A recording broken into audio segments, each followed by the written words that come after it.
Imagine a nation of more than 7,000 islands, scattered like emeralds across the Pacific, suddenly standing at the center of the world's most heated prize.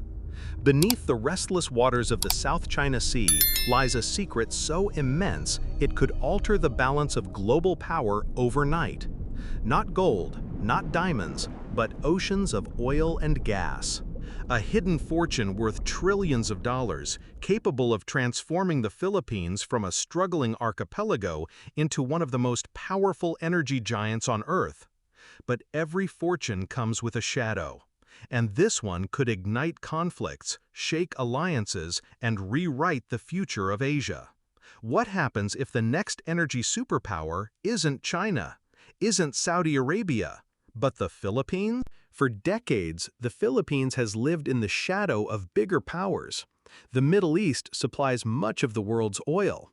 China dominates renewable technology and manufacturing. Even neighbors like Indonesia and Malaysia hold larger energy reserves. But imagine this, deep under Philippine waters, surveys begin to confirm vast untapped oil and natural gas deposits, enough to rival Qatar, Kuwait, or even Russia. One morning, the headlines declare it: the Philippines could be sitting on the largest undiscovered energy reserve of the 21st century. The shockwaves spread instantly. Investors flood in. Governments scramble to respond. Stock markets surge. The Philippines, once seen as a vulnerable island nation, suddenly becomes the focus of every energy-hungry economy on Earth. For Filipinos, the dream of cheap electricity, modern infrastructure, and global influence becomes real for the first time. But the world does not give up power so easily. When energy is at stake, history shows us that greed, corruption, and war are never far behind. What would this discovery mean for the ordinary Filipino? Imagine stepping into a Manila where skyscrapers rise faster than you can count them, powered by the country's own oil and gas. Roads and railways stretch across the islands. Millions lifted from poverty. The peso stronger than ever before. The Philippines could leap from a developing nation to a global powerhouse in a single generation. But at what cost? Would this energy wealth heal the nation's long struggles or tear it apart?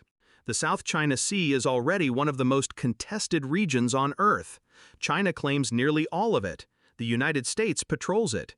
Vietnam, Malaysia, and Brunei fight for their share. And now, the Philippines stands at the very center. Do you think China would simply allow the Philippines to control these resources? Or would it use its military might to intimidate, to seize, to bend Manila to its will? Imagine the headlines: standoffs between Chinese and Filipino ships, skirmishes over oil rigs, international courts filled with lawsuits and accusations. The discovery could turn one of the most beautiful seas in the world into the next flashpoint of global conflict. But there's another twist. Energy isn't just oil anymore. The world is shifting toward renewables, solar panels, wind farms, geothermal plants. Here too, the Philippines is rich. Volcanoes dot its islands, holding immense geothermal energy. Winds whip across its coasts. Sunlight blazes year-round. Imagine a future where the Philippines not only sells oil and gas, but becomes a leader in renewable exports, shipping green energy technology across Asia. Could this nation leapfrog the energy transition and do what no one expects, outshine both the fossil fuel giants and the renewable empires of today? Of course, there is a darker possibility. What if corruption, long a wound in Philippine politics, devours this fortune before it reaches the people? Billions lost to graft, oligarchs seizing control, environmental disasters poisoning the coasts and fishing villages. A new class of rich grows while the poor remain trapped. Energy wealth has destroyed nations before: Nigeria, Venezuela, Iraq. Could the Philippines escape the curse of oil? Or would it, too, collapse under the weight of its own fortune? Think of the choices facing the nation. Should it trust foreign powers, inviting American, Japanese, or European companies to drill its waters in exchange for security and investment? Or should it stand alone, risking confrontation with stronger rivals but keeping control of its treasure? Should it sell its oil to the highest bidder, or use it to power its own industries first? These are not just questions of economics, they are questions of destiny. And then there's the global ripple. If the Philippines becomes an energy giant, what happens to the rest of the world? The Middle East loses its grip. Russia's leverage fades. China faces a neighbor too powerful to bully. Energy prices shift, alliances crumble, and global politics tilt towards Southeast Asia. Could we see the first Filipino superpower in history, its influence stretching from the Pacific to the White House? Or would rivals conspire to crush it before it rises? Now picture yourself living in that world. You wake up in 2035. Oil flows from Philippine rigs. Tankers sail to Japan, Korea, even America. The peso has become one of Asia's strongest currencies. Foreign leaders fly to Manila begging for contracts. The streets shine with neon lights, the air buzzes with ambition. But beyond the skyscrapers, tensions simmer. Chinese warships circle the islands.